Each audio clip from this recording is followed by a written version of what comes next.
These dimensions तिकडे पण दिसते ना, ते सेमच आहे. Okay, but ma'am, लिहिताना मला दिसणार नाही. Your line. Okay. You can remove the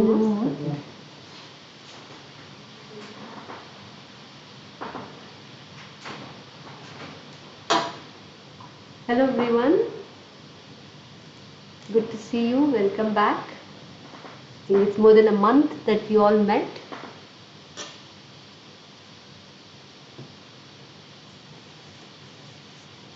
How are you all doing? I see about 10 students here.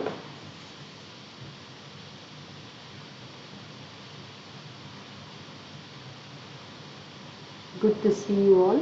I hope you are all following the lectures, working through the assignments, going over the tutorial sessions, tutorial problems.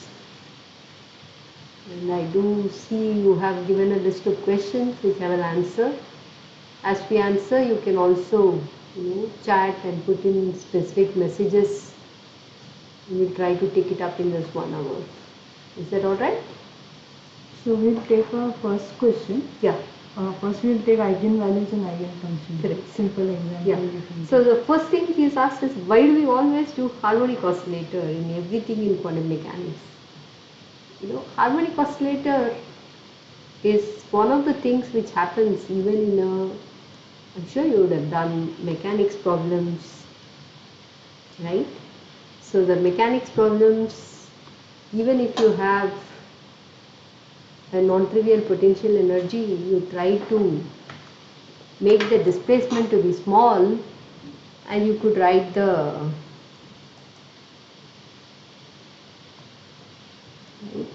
cos function. You do write that if you have even a cos phi, you can take phi to be small and write it as 1 minus phi squared over 2.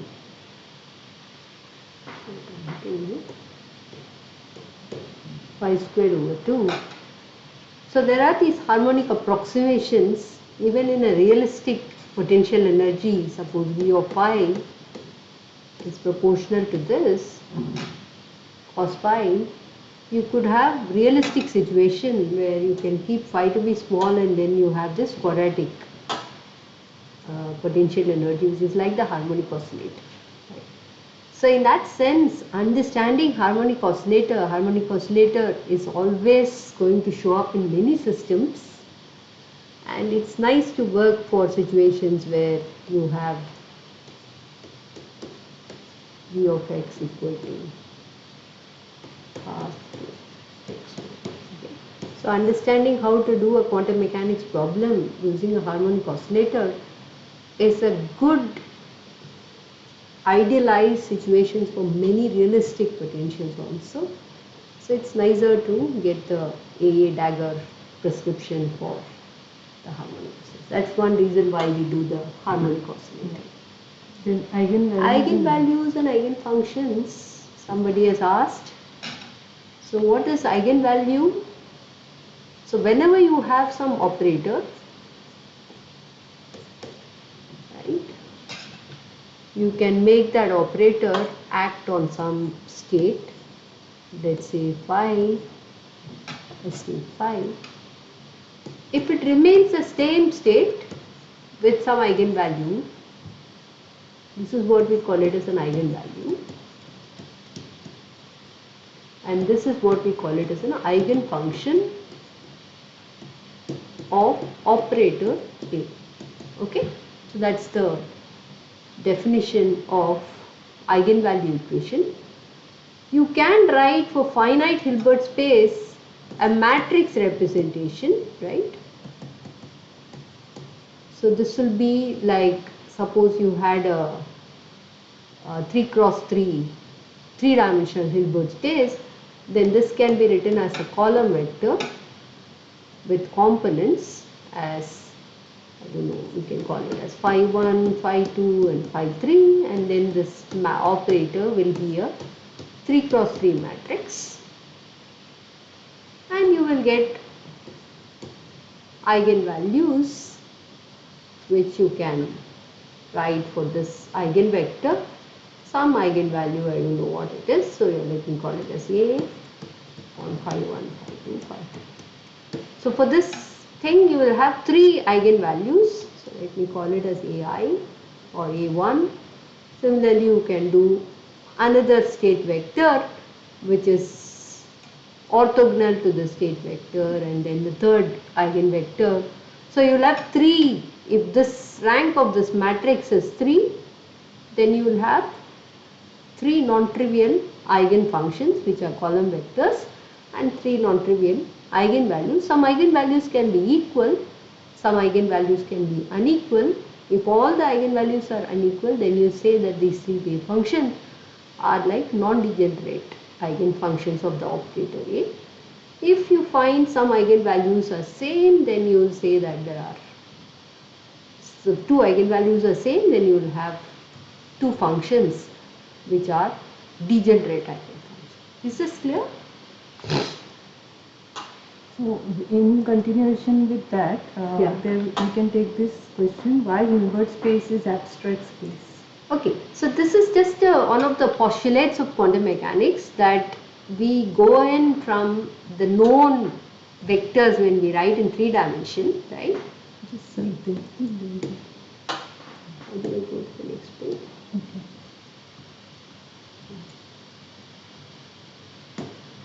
So basically when you go to spaces where we wrote a vector in a plane, yeah. To make a transition. Yeah, so vector in a plane, in a 2-dimensional xy plane, and if you are writing a vector A, you try to write it as Ax I cap, Ay y j cap, right? This is what you do. This is like a finite dimensional vector space, but what we would like to do is whether we can extend this to a notion. So we know that we could extend these things to be formally as Ax Ay, and this I could call it as some kind of a state which I can call it as A, right? So this is one way of writing for a finite dimensional 2-dimensional vector space this way in the Dirac bracket notation. But it's also important that we could go into position space basis. Okay, so what this means is that the x values can take from minus infinity to plus infinity. Okay, so these are the bases. Okay. So here the basis will be 1 0 and 0 1. This is the basis for the 2-dimensional vector space. But when you go here, it becomes infinite dimension. And what we mean by that is that if you want to write an arbitrary state sign, okay, just like an arbitrary vector A, if I want to write, you use these 2 bases, right? Ax times I hat is this, and Ay times j hat, and then this will give you the arbitrary 2 component Ax Ay. You're all familiar with this. Similarly, if I want to write it here, it will be actually a continuum, because the x values can go in a continuous fashion between minus infinity to plus infinity, and then we have the projection of psi with x. Okay, so this is the way we write it, and you can interpret this piece as your familiar wave functions which you have been studying in the initial part of the first few weeks of your NPTEL lectures. Okay, so this kind of abstract notation, it's still a vector space. By vector space I mean arbitrary state can be written in terms of the linear combinations of this infinite dimensional vector space, which is satisfying all the properties which tells you that the space is a Hilbert space. Okay, you have an inner product, all these definitions are there, and it's still an abstract space, right? It's not really a way you have been studying any vectors in 2-dimensional plane or any vectors in 3-dimensional plane. You can go to an abstract space where it could be infinite dimensional continuum, or it could be discrete large vector space. Like if you're looking at very high dimensional spin, then you know that the magnetic quantum number of the spin can go from minus s to plus l, or minus s to plus s, and then you need to worry about a finite dimensional Hilbert space and then the matrix representations for operators. Yeah. There is one more question regarding the superposition and state vector. If that can be explained. Yeah, even here I can explain Here it. itself, yeah. Yeah. You can. One second. Just click on. Yeah. So this is what I meant. Any arbitrary state can be written in terms of the basis state by a linear combination, and the linear combination, because it's like the states are in a continuum, you will have an integration. It's not sum up. Here it is summed up. So it's basically, here I can rewrite it as summation over basis states, and I can call that as I, and I runs from 1 to 2 and put a AI. Okay, so this is what is the superposition of any arbitrary vector in a two-dimensional plane in terms of the basis vectors in a finite dimensional two-dimensional space. So these are the two linearly independent basis vectors, and any arbitrary state can be written as a linear superposition of these basis vectors, like ax times I hat, ay times j hat, and this is the superposition principle for a finite dimensional vector space, and this can continue to an infinite dimensional abstract Hilbert space as an integration instead of a summation, as an integration, and you have integration over all possible values. If suppose you are doing a state for a particle in a box, you need to remember what is the range and so on. So in general, if you allow it to be like a free particle, then you can go from minus infinity to plus infinity. So the domain also depends on the particle which you are going to study. If you are doing particle harmonic oscillator, the position can also go from minus infinity to plus infinity, and this is your amplitude. Probability amplitude psi of x can be interpreted, I have explained it in the lecture, as a probability amplitude for the particle to have a position, to be in a position x. For this particular state, for a particle to be in a state psi, its probability amplitude to have a position x is given by psi of x. Okay? Yeah, these are, you can just briefly answer this. One is the quantum technology in our country. What is the scope of using quantum mechanics? See, thing is, quantum mechanics is the core for whether we need to do any of the microscopic physics, right? That's what we have understood. Atomic, nuclear, particle, quantum computers. The underlying principle in quantum computers is that there is a two-state, just like your binary bytes when you want to consider the bits which you've been studying in your classical computers. The bits are either 0 or 1, a byte is made of 8 bits and so on, right? That's a classical computer. But if you're going to look at quantum computers, you allow superposition between the 0 and 1 also, okay, with complex coefficients. So that's the beauty, that you can allow for superposition.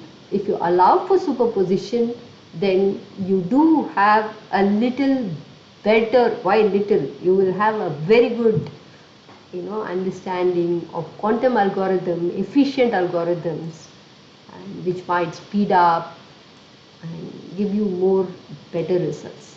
Of course, the work is going on to make it have many such bytes, qubits, how to integrate them and construct a quantum computer.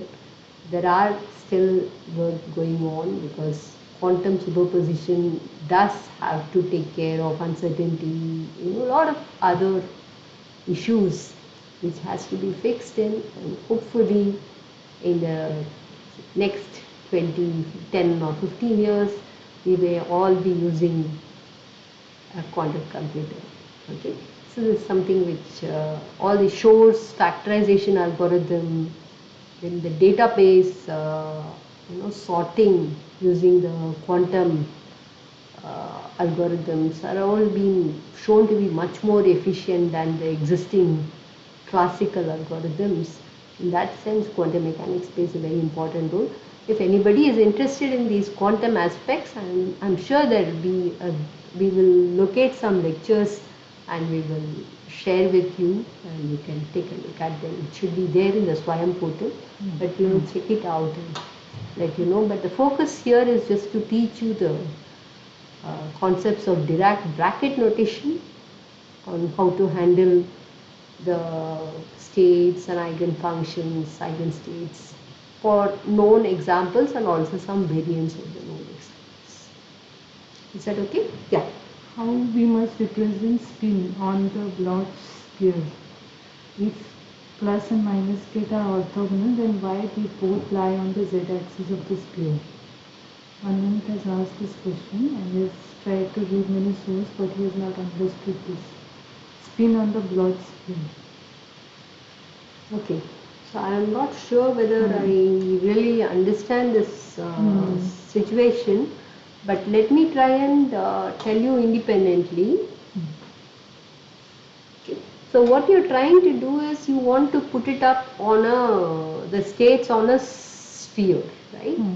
So this is where you are trying to say that there will be a sphere, and then along the z-axis, this is plus and this is the one which is called as minus. Is that what I think he is meaning? Yeah. Maybe if he's on live, you can try and say why we have both on the z-axis. Very good.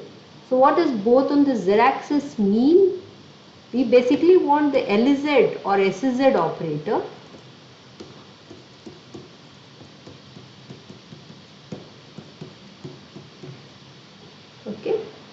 and SZ operator on the minus should be minus half h cross minus. So what is SZ? SZ is the Z component of the spin operator, which is half h cross polymatrix sigma z, and that is 1 0 0 minus 1. It's a diagonal operator. So the S component, Z component of your spin operator is the one which is diagonal, and because it's a 2 cross 2 matrix, there will be two eigenfunctions, and they are trivial eigenfunctions. Formally the plus can be shown to be 1 0 and minus to be 0 1, and you can show it on the Bloch sphere as the one which is pointing along the z-axis upward and the other one pointing along the z-axis downward. So it is up spin and the down spin. Probably this is what is the meaning, and you should not take it like the way you look at vectors and they should be any vector in one direction. You should take it as these two are the meaningful ways in which the plus and minus have to be Yeah, I think what you have interpreted. explained is something relevant what he's asking, because later he's asking also I'm having hard time to get along with polyvectors and what are the mathematical object there. I mean, just now you explained. Yeah. So other thing I wanted to say is there a way to change the page or? Next. So other thing I wanted to say is, see, you've all seen p squared over 2m, right? This is what you all know as the Hamiltonian for a free particle with momentum p operator, if you can call it, right? Oops.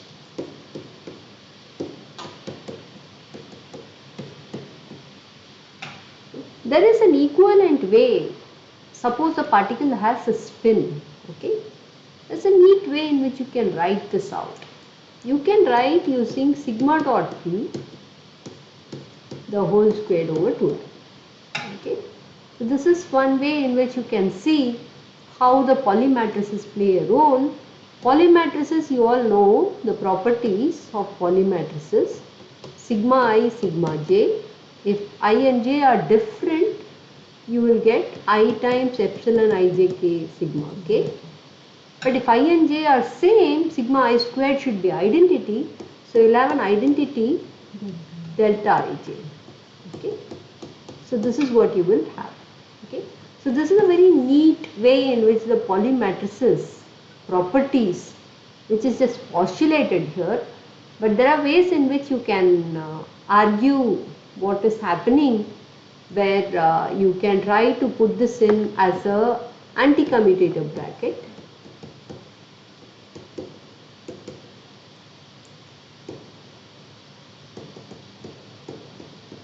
Some such thing, you can use this as a formal aspect, and this continues when we go to generalization, when we want to do it. Note that it is the anti-commutative bracket. Okay, and of course the commutative bracket will give you sigma k.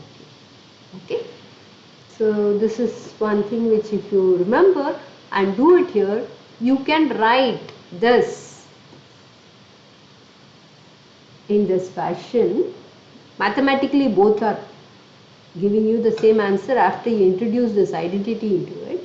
But what you can see in an abstract fashion is sigma dot p. What is sigma dot p?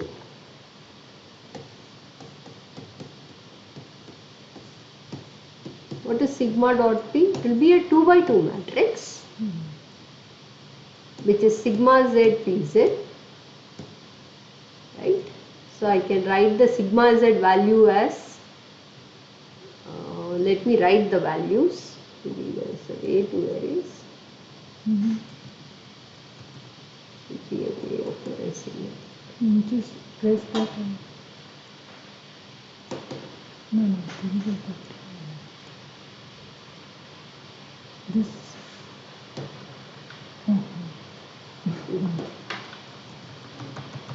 It's saved actually. You can go to the next page.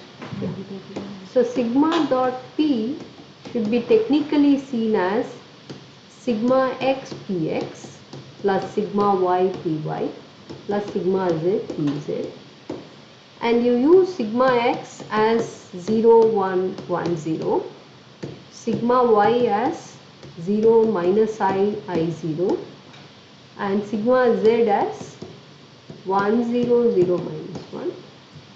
You don't need to memorize, but over the years when you start using it, it becomes automatically, ingrained, like you know what is the unit vectors on a plane and so on. So use this, and you can rewrite this explicitly using these matrices, that it is going to be pz minus pz, and then you have a px minus ipy, px plus ip. Okay. So first thing you see is that the momentum operator, which you had studied earlier in a free particle, you can make it into a matrix. Okay. So it's a two-dimensional matrix, but each one is an operator. This operator will act on your position coordinate wave functions, but the 2 by 2 matrix has an intrinsic block sphere or a spin sphere, where you can have two eigenvectors in that internal space. Okay. So this is what is happening. So your wave functions, when I write, suppose if you are doing a free particle, you know that e to the I kz will give you kh cross, right? H cross k e to the I kz. This is an eigenvalue equation.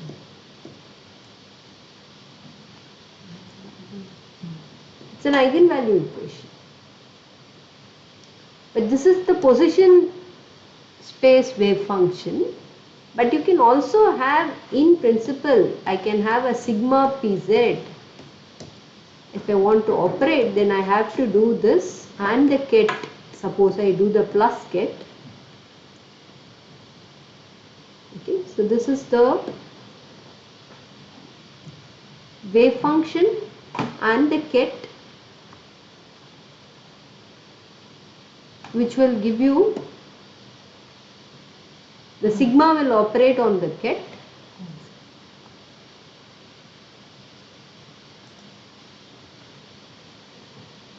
Sigma will operate on the +1 or a -1, and sigma z will give you half h cross plus, because the dot product will give you sigma z, and then if it is on the minus, then it would have given you minus half h cross. So in that sense, volume matrices can be mathematically incorporated even for a simplest particle like a free particle, because the Hamiltonian doesn't change if you promote P to sigma dot P in the Hamiltonian for a free.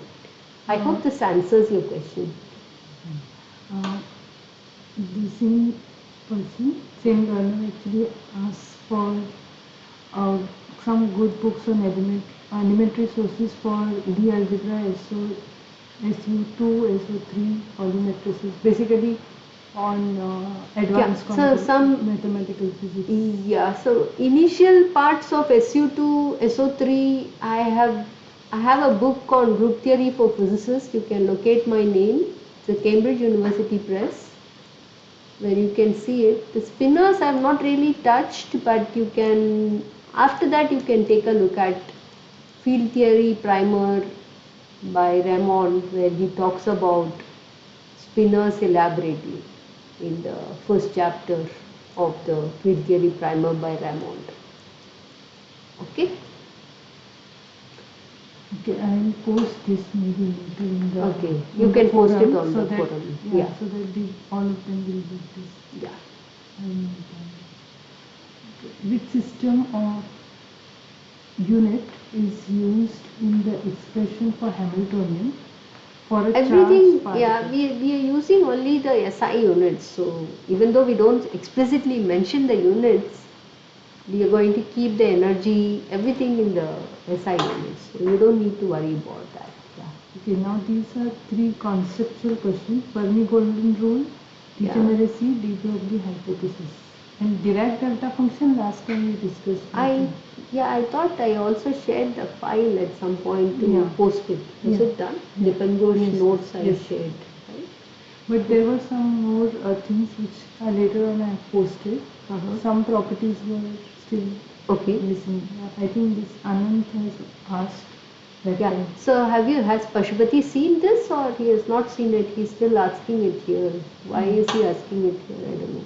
Fermi golden rule I am not going to touch here, because it is related to time dependent perturbation theory. So right now let me not confuse you. If you are really interested, you can privately ask us in what context you want to know, and we will explain it. Degeneracy, of course, particularly in a two-dimensional box or harmonic oscillator in 2 dimensions. You know, even the first excited state is twofold degenerate, right? So you know this. And degeneracy means two different eigenfunctions. They are not the same function. As I said in the beginning when I did the A operator, if two eigenvalues are same, then the two different eigenfunctions share the same eigenvalue. So that is what is the degeneracy. And typically we look at the degeneracy with respect to the Hamiltonian. Look at the energy spectrum, and 2D harmonic oscillator if you are doing, right? So if you do a 2D harmonic oscillator, the ground state you can denote it by nx, ny equal to 0.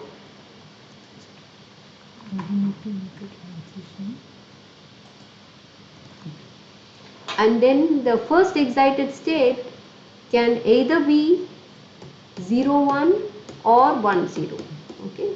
So that's why sometimes we put a double line here to remember both of them have the same energy, but as an eigenstate they are two different states. So this is what is the degeneracy. De Broglie hypothesis, of course, tells you that the momentum is related to the wavelength. Momentum of the particle is related to the wavelength, and this, or equivalently lambda, the wavelength. Every object has both wave and particle nature, and the wavelength is given by the momentum of the particle. Okay, so this is why you have these, you can't precisely say both lambda and also pinpoint the position and that is equivalent to saying you cannot simultaneously say position as well as momentum. So there will be some uncertainty here, there will be some uncertainty here, such that the bound is always satisfied. Okay, so this is the Heisenberg's uncertainty condition. So could you briefly explain Hilbert's space? So I already actually done answered. that. Yeah. I answered him that we have already discussed. So go back and watch. Yeah. Then Heisenberg uncertainty principle in terms of energy. Yeah, so there is an analog way in which you have this Heisenberg's uncertainty for energy. So typically what happens is that, see, when there is a kind of uncertainty in the energy, it also depends on the time interval within which you are going to, it's also sometimes called as the lifetime of a particle, and just like your position momentum uncertainty, there is a equivalent energy time uncertainty, but this is taken in the analogous way here. But if you're doing relativistic quantum mechanics, then there is a way in which you can say in terms of the corresponding, the 4 position has position vector x mu can be written as ct xyz, and then you can write this to be energy by c px py pz, and we know the uncertainty in terms of delta x, delta px, delta y, delta py, delta z, delta pz. Similarly, a delta t, delta e will also have this uncertainty. Okay, so we not really, when we do all our course in this course, we are taking the Hamiltonian not as a relativistic energy Hamiltonian. We are taking the kinetic energy definitely as p squared over 2m plus v of x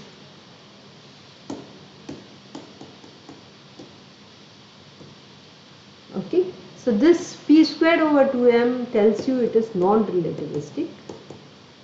So the one which is relevant to us is only delta x, delta px, or delta y, delta py, and so on. Okay, so not really looking at the energy time uncertainty, but you can extrapolate it to the energy time uncertainty. Yeah. Okay, so if there are 8 electrons in one dimension box of length a extended from x is equal to 0 to x is equal to a, then find the minimum possible energy according to Pauli exclusion. Very good. Yeah. So okay, so let me take another sheet here. So what do we mean if you are in a particle in a box, every level is non-degenerate, right? I am assuming that we are not putting those internal quantum numbers of the spin separately. Suppose, let's say, all the electrons have only up spin, as we showed in the block sphere, that all the electron spins are all going to be in the state plus. Okay, so let's assume all the 8 electrons are all identical, occupying the plus state. So particle in a box, this is E naught, right?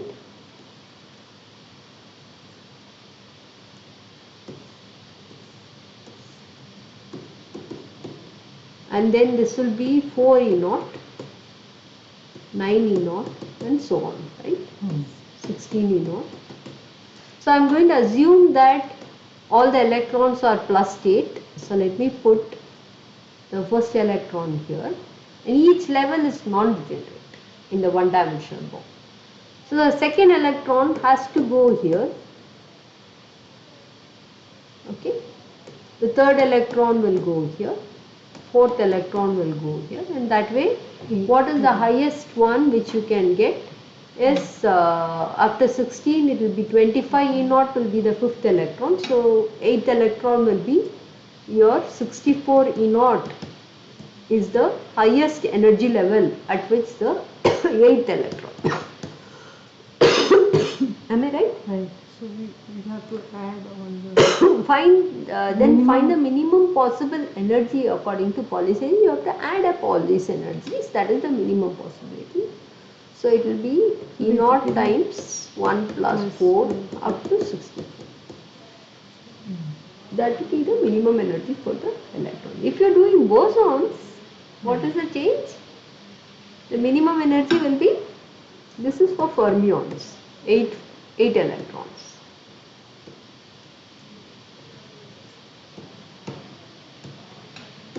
8 photons if I am doing, do you know what it will be?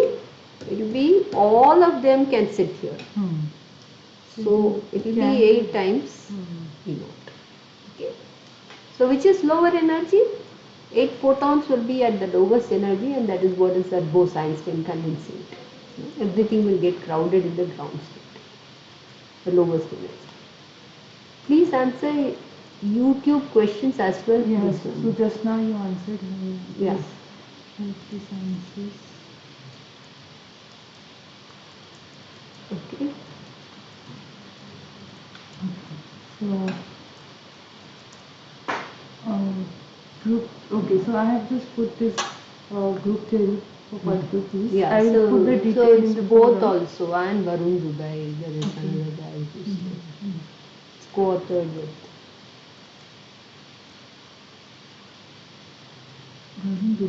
Yeah.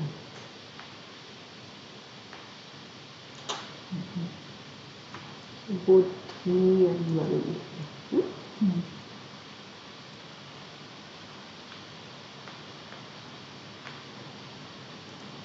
How many of you in this group are also watching group theory lectures? You see, those students will know that in the beginning of the lecture, I do talk about group theory books which I am following, and since somebody is asking about SU2, SU3, you could probably take a look at them.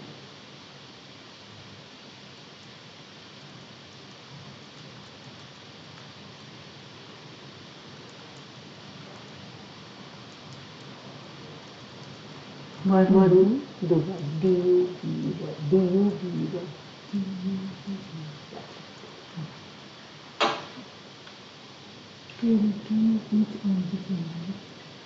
Oh, but we are talking about up states. So Yeah. his question is, but 2 electrons in each orbital. Very good. Is what Yeah. So if you one would take the assume. One up and one down state is what. So in the hydrogen atom problem, the level is n equal to 0. Sorry, n equal to 1. Right? N equal to 1 is your S shell.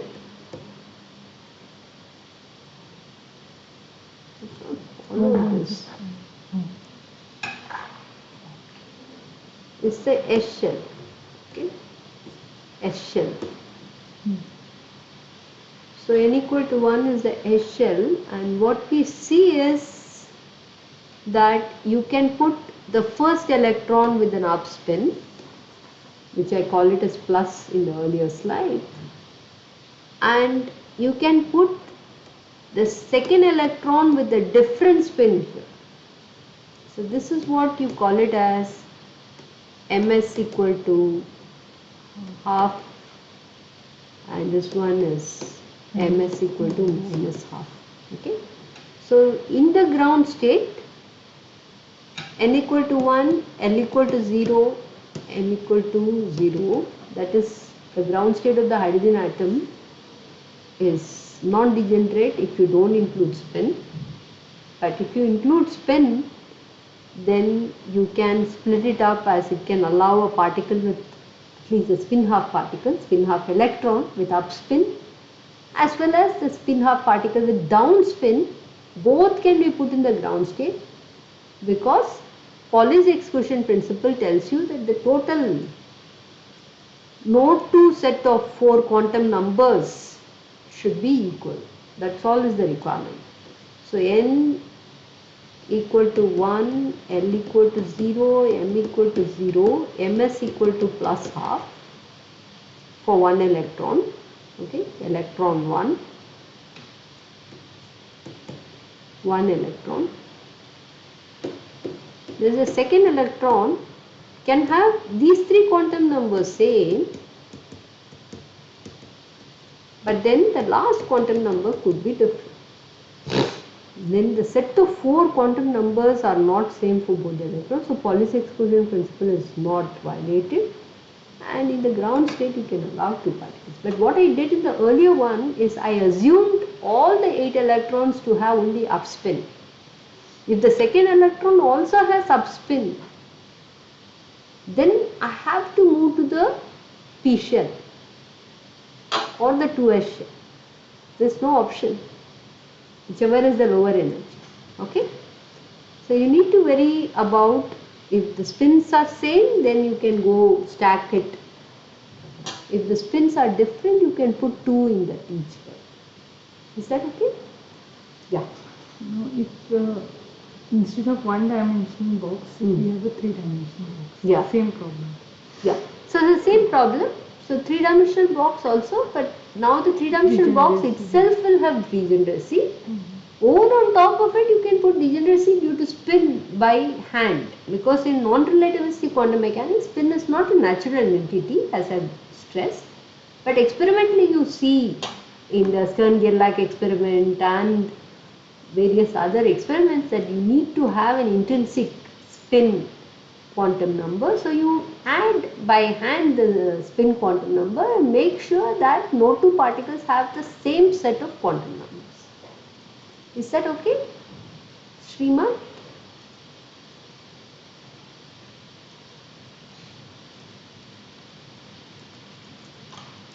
Any other question?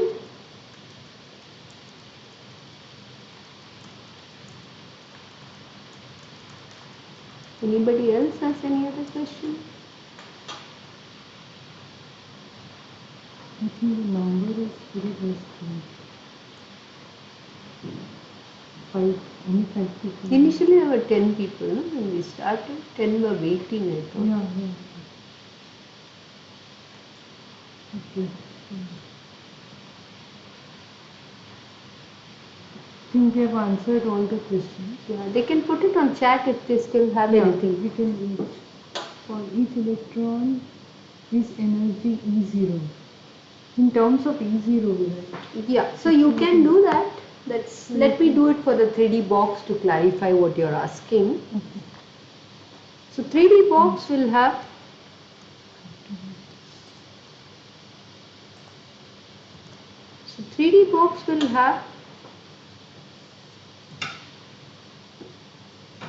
will be Nx equal to Ny equal to Nz equal to 1. That is your ground state. You can write the You can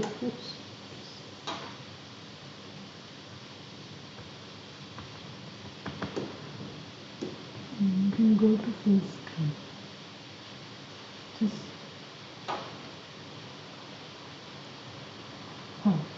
Okay.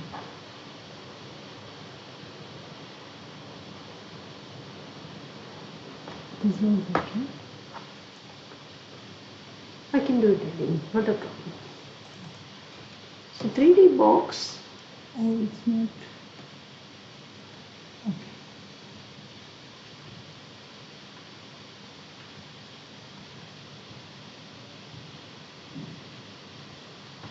Let me make it full screen.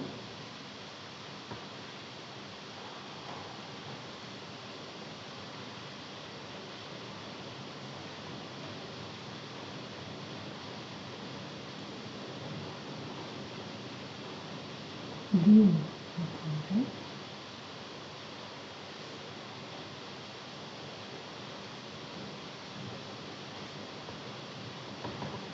Just click on the slide, it will become big, I thought. How do we go to the full screen? Full screen.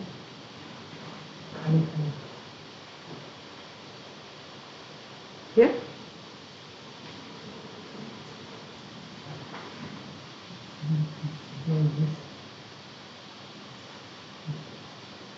Okay. But Ah, no, it goes into presentation. Display settings. Display settings.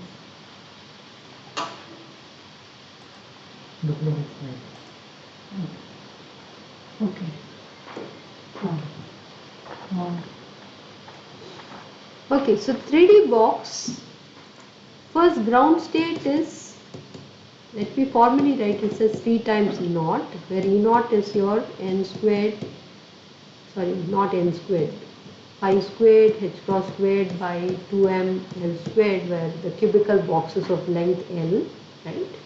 So 3 times E naught is the value for the ground state, and it is non-degenerate.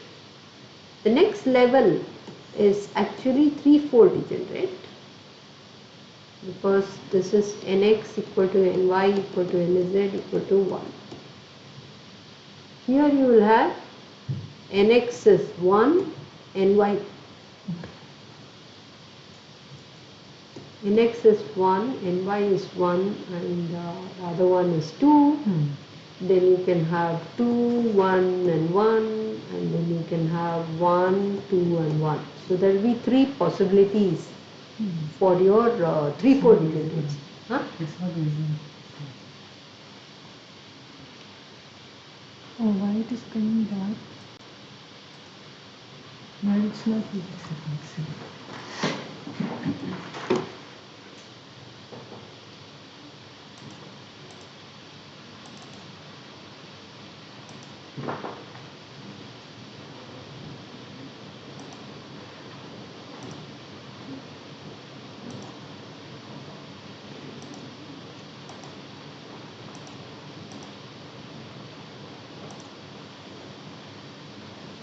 Stark effect in quantum mechanics, this we have not covered, right? Stark effect. I do mention that when you turn on an electric field or magnetic field, then the levels which were degenerate becomes non-degenerate. And we have problems like, if you turn on an electric field and if you have a term where you will see that the Hamiltonian does not commute with LZ. So Hamiltonian commutes with LZ but not with, so you get 3 distinct eigenvalues. I do mention that. So maybe the screen was not visible, but it's a 3D box with the ground state being unique, it is non-degenerate, and the first excited state is threefold degenerate. Okay. Now you can start putting electrons. You can put up electron. If all of them were up, then you put the first electron, and if you have 2 electrons, first electron should be here and second electron could be in any of these 3 possibilities, because all of them share the same energy. So you can either put it here or here or here, and you can write the wave function as so many possibilities as a linear superposition. Okay. Yeah. For each electron is energy E naught. No, Yeah, that's that E naught is just a mathematical way of saying that the ground state energy is 3 times E naught. So each electron, the first electron will have Eg as the energy for a particle in a 3D box. Second electron will have Eg times, sorry, it's not 3, it is going to be 4 plus 5 plus 6. 6 times E naught will be the first excited state. So the second electron will have 6 times E naught. The E naught is pi squared h cross squared over 2m squared, where the cubical box size is of length L. Okay. So basically all the energy state we can express in terms of E naught.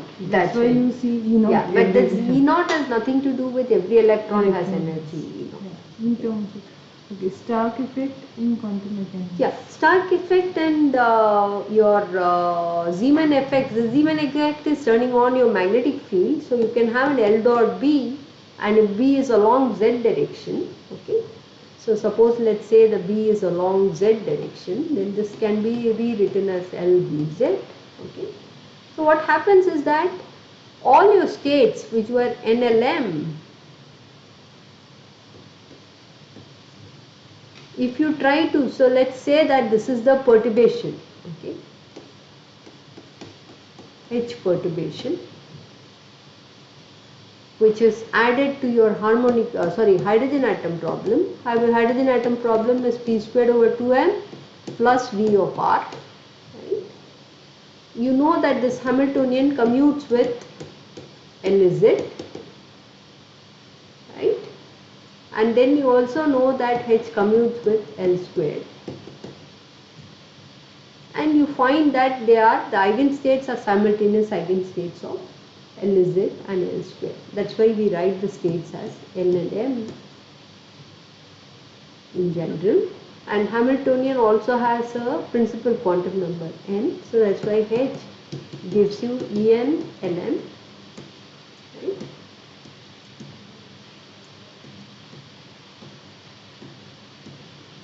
Okay, so this is what you get. And what we see is once you turn on a magnetic field or turn on an electric field in the Stark effect, the degenerate levels in the hydrogen atom, even you can take the n equal to 2 state which is degenerate, right?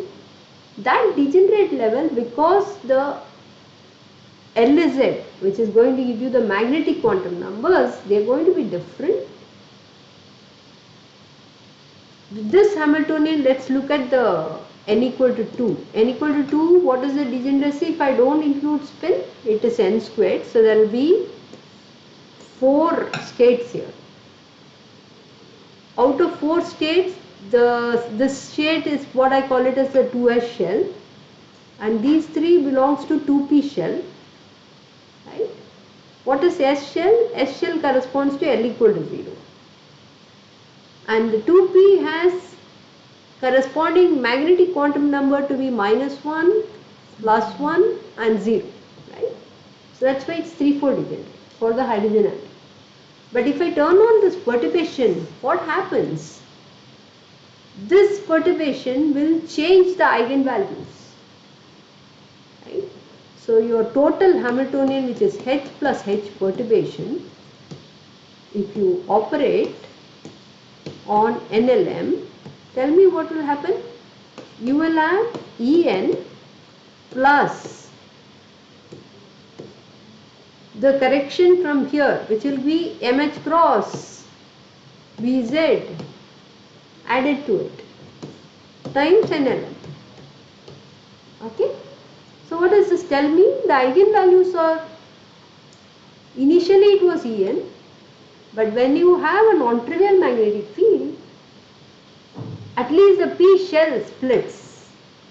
Okay, the m equal to 0 of the p shell and s shell, they are still degenerate. They don't see the difference. But the p shell with m equal to +1 and m equal to -1 splits to a higher or a lower energy. Okay, so this splits up. Like if I take the 2p shell and when I turn on the magnetic field, it goes to the same level and one above and one below. So this is what is called as a splitting of energy levels when you turn on a magnetic field in Zeeman effect, and similar thing you can argue for the Stark effect. Okay. We can say that partition function is analogous to wave function. Not really. Wave function is wave function. Partition function is very different. So don't confuse it here. Wave function is like the probability amplitude for an arbitrary state in the position space. Okay.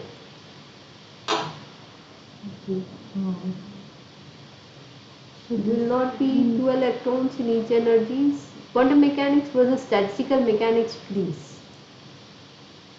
Yeah, statistical mechanics is very different in the sense you have large number of particles and you do average energy and so on for those large number of particles, right? Avogadro number is quite high. That's statistical mechanics. Quantum mechanics technically is mechanics for a single particle. Okay, in the presence of a non-trivial potential energy, a particle, how it behaves, what are the energy levels to which it can fall into. It cannot have a continuum energy. It has to be those discrete energy. That's why it's called energy spectrum.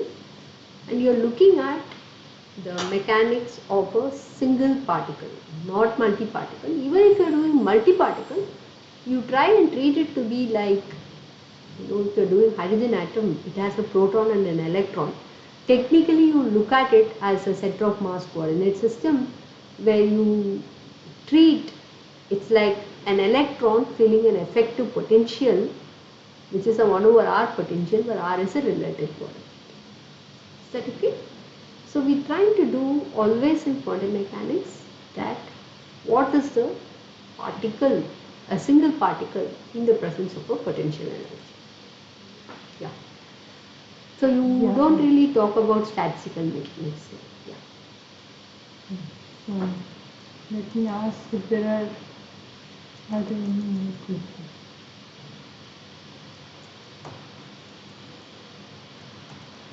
I hope most of you are taking the course and watching the videos seriously and going to take the exams. I wish you all the best. I think we still have a month, I think. Yeah, 23rd. That's right. So please prepare well. Of course, in forum you can put your questions and we'll answer.